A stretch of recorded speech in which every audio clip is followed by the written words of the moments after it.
Pasukan Rusia terekam menghabisi nyawa tawanan perang Ukraina di dalam parit. Rekamannya beredar di Telegram pada Rabu 17 Juli 2024. Dalam keterangan unggahan disebutkan Rusia membunuh tawanan perang Ukraina.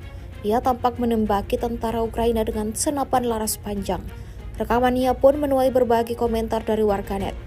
Rusia menginvasi Ukraina sejak Februari 2022. Pertempuran terus berlanjut dan belum ada tanda-tanda gencatan senjata. Belakangan, Ukraina menggambarkan pertahanan mereka memburuk secara signifikan.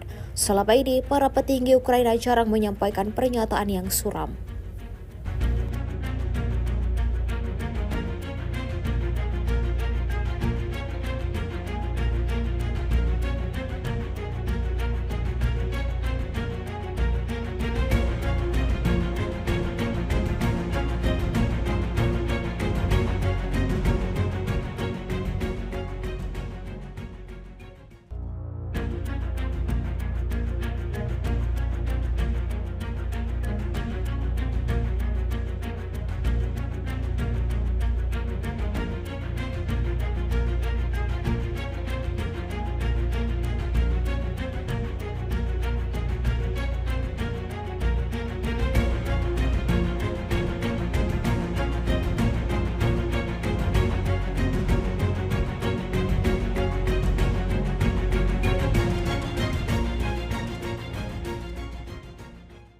Download Tribun X sekarang, menghadirkan lokal menjadi Indonesia.